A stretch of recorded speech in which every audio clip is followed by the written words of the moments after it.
మీరండి? కడప నుంచి. కడప. సో రాయలసీమ మన వాళ్ళు చాలా మంది ఉన్నారు అనమాట. Kadapa, Ongole, Anantapur. Okay, B Tech aerospace. Aerospace ఇక్కడ ముందుకు రా.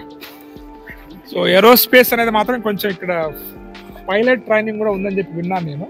సో దాని గురించి కూడా మాట్లాడతాను. ఎందుకంటే ఏరోస్పేస్ ఇంజనీరింగ్ చదవటం వేరు, దాంట్లో మళ్ళీ పైలట్ ట్రైనింగ్ అది కూడా మీకు ఎంఓఈ ఉందంట కదా, ఇది కంట్రీతో. మీ హెచ్ఓడి పేరు చెప్పండి. సార్ హెచ్ఓడి పేరు ఉగర్ గువెన్. ఉగర్ గువెన్. సో సార్ ఏ కంట్రీ? ఫ్రాన్స్. ఫ్రాన్స్. సో మాట్లాడారా మీరు సార్? సార్ చెప్పారా ఏ ఆపర్చునిటీస్ ఎలా ఉంటాయి ఏంటి? చెప్పారు సార్. ఫారెన్ ఎక్స్చేంజ్ ప్రోగ్రామ్ ఉంది, చాలా ఉన్నాయి సార్. ఫస్ట్ జాయిన్ అయ్యేదాని ముందు ఇంటర్వ్యూ తీసుకుంటారు. ఇంటర్వ్యూ తీసుకున్నారు. ఏం అడిగారు క్వశ్చన్స్ ఇంటర్వ్యూ? నార్మల్ గా ఎందుకు ఇష్టం అవన్నీ అడిగారు సార్. మళ్ళీ నార్మల్ గా అడిగారు. మళ్ళీ ఓకే సార్. ఏరోస్పేస్ నీకు ఇంట్రెస్టా లేకపోతే డ్రీమ్ సార్? డ్రీమ్.